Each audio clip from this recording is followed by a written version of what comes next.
બનાસકાંઠાના થરાદમાં ધોધમાર વરસાદ વરસતાની સાથે ભારતમાલા પ્રોજેક્ટના સાયફનમાં વરસાદી પાણી ભરાઈ ગયું છે। સાયફનમાં પાણી ભરાતા વાહન ચાલકોને પરેશાની વેઠવાનો વારો આવ્યો છે। વાવ અને થરાદ વિસ્તારમાં પસાર થતા ભારતમાલા રોડના સાયફનમાં ઠેર ઠેર પાણી ભરાયા છે અને થરાદ હાઈવેની બાજુમાં પાણી ભરાતા વહીવટી તંત્રની ઊંઘ ઉડી છે। તેમજ જેસીબી મશીન દ્વારા રસ્તો કરીને પાણી કાઢવાની કામગીરી હાથ ધરાઈ છે।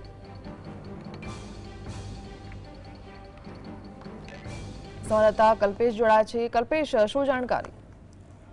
जी चौक्स एना जણાવ્યું કે બનાસકાંઠા જિલ્લામાં છેલ્લા 2 દિવસથી વરસાદ પડી રહ્યો છે અને તેને કારણે જે નીચાણવાળા વિસ્તારમાં છે તે પાણી ભરાતા હોય છે। કાચા નાળિયા હોય છે, પાકા સંકલપટ્ટી રસ્તા હોય છે તેમાં પણ પાણી ભરાયા છે અને વાહન ચાલકોને ભારે હેરાનગતિ થઈ રહી છે।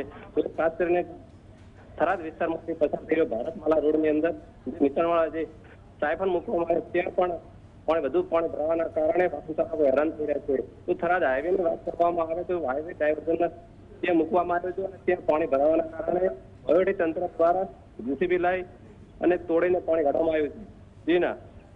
જી, આભાર।